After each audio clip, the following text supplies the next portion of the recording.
নমস্কার বন্ধুরা, আজকে আইপিএল এর 58th ম্যাচ। গতকাল কিন্তু যেটা বলছিলাম সেটাই হয়েছে, যে সিএসকে একবার তো ঘুরে দাঁড়াবেই। তো সিএসকে হয়তো এই বছরের শেষ ম্যাচ জিতেছে বা দু একটা ম্যাচ আর জিততে পারে, কিন্তু কেকেআর অফিসিয়ালি আউট হয়ে গেছে টুর্নামেন্ট থেকে। দেখুন, সিএসকে এখনো 10 নম্বরেই আছে, কিন্তু কেকেআর এই যে 11-য় আটকে গেল। আর কেকেআর এর সামনে দুটো ম্যাচ, সুতরাং দুটো জিতলেও ম্যাক্সিমাম পেতে পারবে 15। সুতরাং অফিসিয়ালি টুর্নামেন্ট থেকে আউট। আজকে কেকেআর কে নিয়ে আলোচনা নয়, আজকে আলোচনা ডিসি ভার্সেস পিবিকেএস, 3 ভার্সেস 5। দুর্দান্ত লড়াই, একজন তো 15 পাবেই আর একজন 17 পেতে পারে।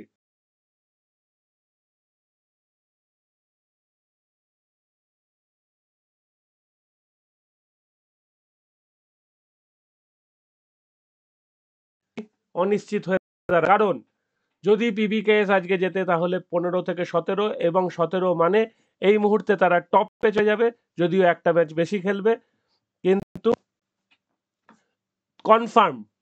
তাহলে জিটি, আরসিবি আর পিবিকেএস কনফার্ম হয়ে যাবে।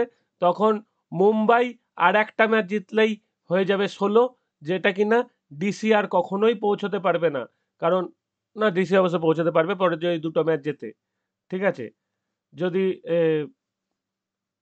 আজকে হলে 12, 13 আর 14 ম্যাচ যদি জেতে তাহলে ডিসি 17-য় পৌঁছতে পারে এখনো। হ্যাঁ, কিন্তু ডিসি যদি আজকে জেতে তাহলে কিন্তু এটা ভীষণ ইন্টারেস্টিং জায়গায় পৌঁছে যাবে, এবং তখন পিবিকেএস এর ওপর চাপ বাড়বে।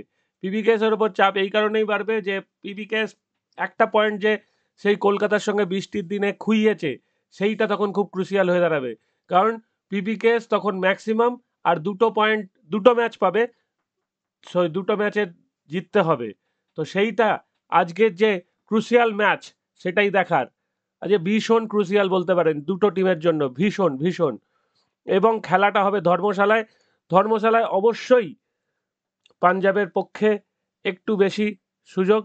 ইট rained in Dharamshala on the eve of the game, sorry not evening, মানে ম্যাচের আগে বৃষ্টি হয়েছে, delaying the teams practice, and there is a chance of rain on the match day as well. With tensions escalating between India and Pakistan, the Dharmasala airport has been closed, but the match is set to be held as planned.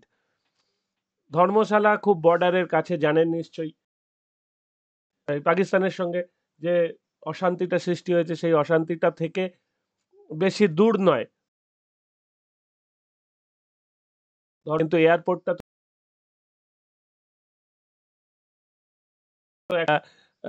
যেহেতু খেলা চলছে সেই জন্য এরা তো airport ছাড়া কি দিয়েই বা যাবে, বাইক কার তো অত দূর যাওয়া যায় না। তো সেই হিসাবে গেছে, খেলা হবে। In the first game there this season there was plenty of swing available, so new bowlers are likely to play an important role, while spinner will have to deal with little assistance. মানে এখানে pace বোলাররা যথেষ্ট ভালো সুযোগ সুবিধা পাবে,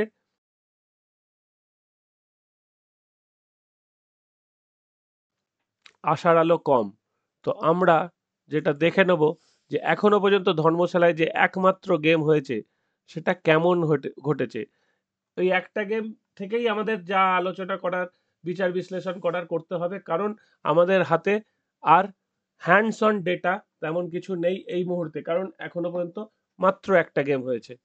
তো সেটার জন্য আমরা ওয়েট করি।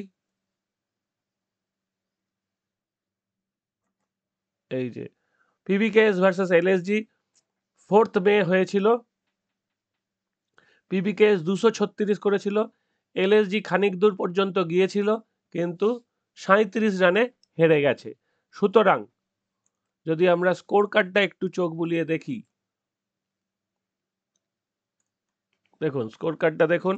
পাঞ্জাব প্রথমে ব্যাট করে, প্রিয়ান্স আরিয়া একদম সহজেই আউট হয়ে গেছিল আকাশ সিং এর বলে, কিন্তু তারপর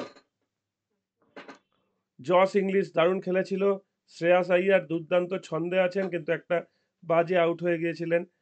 তারপর কিন্তু প্রভ সিমরান 48 বলে 91 একটা গুরুত্বপূর্ণ ইনিংস খেলে ম্যাচকে অনেক দূর নিয়ে যায়। শেষে শশাঙ্ক 15 বলে 33 আর স্টয়নিস 5 বলে 15 করে 236-এর গন্ডি পৌঁছে যায়। সেখান থেকে কিন্তু আর লখনৌ সুপার জায়ান্ট ম্যাচে ফিরতে পারেনি। এক সময় 73 রানে 5 উইকেট পড়ে গেছিল।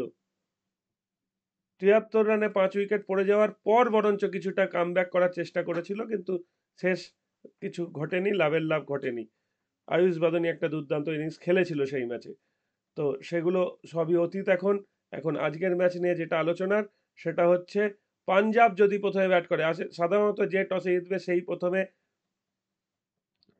বল করার সিদ্ধান্ত নিতে পারে, এই কারণেই কি পিচে একটু সুইং আছে পেস বোলারদের জন্য।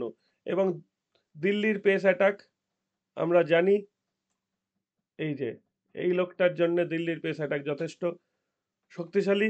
মোহিত শর্মাও খারাপ বল করছেন না। মুকেশ কুমার যদি বা মোহিত শর্মা যে কোনো একজন খেলবেন। টি নটরাজন দেখতে পেতে পারি। আর দুষ্মান চামিরা আশা করি ভালোই খেলবেন। তো দিল্লির বোলিং কিন্তু একটু বেশি শক্তিশালী। অন্যদিকে পাঞ্জাবের যদি আমরা বোলিং দেখি, পাঞ্জাবের কিন্তু বৈশাখ মাঝে মাঝে ভালো বল করেন, কিন্তু দারুণ বল করছেন Arshdeep Singh. Marco Jansen bounce পাচ্ছেন ঠিকই, কিন্তু তিনি নামের প্রতি সুবিচার এখনো পর্যন্ত করতে পারেননি সেইভাবে। তো ঠিক আছে, জস ইংলিশ উইকেট কিপিং করবে। শ্রেয়াস আইয়ার দুর্দান্ত ছন্দে আছে। নেহাল ওয়াধারার ব্যাটেও যথেষ্ট রান আছে, শশাঙ্ক সিংয়ের ব্যাটেও রান আছে। মার্কাস স্টয়নিস একটা ক্যামিও ইনিংস খেলে ফেলতে পারেন, অসুবিধার কিছু নেই। এবং আজমাতুল্লাহ ওমরজাই, যিনি কিনা 3 নম্বরে ব্যাট করার প্লেয়ার, তিনি 10 নম্বরে নামবেন। মানে ভাবুন, ওদের ব্যাটিং স্ট্রেংথটা যথেষ্ট বেশি। পাঞ্জাবের ব্যাটিং স্ট্রেংথ দিল্লির চেয়ে একটু বেশি, কিন্তু দিল্লির এক্সপিরিয়েন্স অনেক বেশি। কে এল রাহুল, ফ্যাফ ডুপ্লেসি, অক্ষর প্যাটেল এবং করুণ নায়ার, এরা যথেষ্ট প্রো প্লেয়ার। অপেক্ষাকৃত তরুণ প্লেয়ারের মধ্যে ত্রিস্টান স্টাফস আছেন, আশুতোষ শর্মা আছেন, আর অভিষেক পোড়েল এখনো অনেকটাই বাচ্চা, তাও ভালোই খেলছেন বলা যায়। তো আজকের খেলাটা খুব টান টান খেলা হবে। যদি বৃষ্টি বিঘ্নিত ম্যাচ না হয়, আমরা আশা করব বৃষ্টি বিঘ্নিত ম্যাচ না হোক এবং যে কোনো একজন জিতবে, এটাই আশা করব। হয়তো হয়তো পাঞ্জাব জিতবে। আমার মনে হচ্ছে পাঞ্জাব একটু হলেও এগিয়ে থাকবে, কিন্তু বৃষ্টি বিঘ্নিত ম্যাচ হলে কি হবে বলা খুব মুশকিল। যেটা কিনা জিটি ভার্সেস মুম্বাইয়ের বৃষ্টি বিঘ্নিত ম্যাচে লাস্ট ওভারে খেলার পুরো পাশা উল্টে গেছিল। নইলে কিন্তু খেলাটার রেজাল্ট অন্যরকম হলেও হতে পারত। তো দেখা যাক আজকে। আশা করব পুরো ম্যাচ আমরা দেখতে পাবো। বৃষ্টির ভ্রুকুটি থাকতে পারে, কিন্তু বৃষ্টি যদি সেরকমভাবে নাড়া দিতে না পারে, বৃষ্টি যদি খুব চাপে রাখতে না পারে মাঠকে, পরিস্থিতিকে, তাহলে আমরা একটা দারুণ ম্যাচ এক্সপেক্ট করতে পারি এবং হাই স্কোরিং ম্যাচ। আমার মতে 200 ক্রস যদি নাও করে, অন্তত 190-এর কাছাকাছি রান হওয়া উচিত। তবে আমার ধারণা দুটো টিমের যা ব্যাটিং আছে, যদি শুরুর দিকে ধসে না যায়, তাহলে 200+ রান আমরা দেখতে পারি এবং সেটা চেজ হতে পারে। এখানেই শেষ করছি। ভালো থাকবেন, আর আবারও নতুন নতুন প্রেডিকশন নিয়ে আসবো।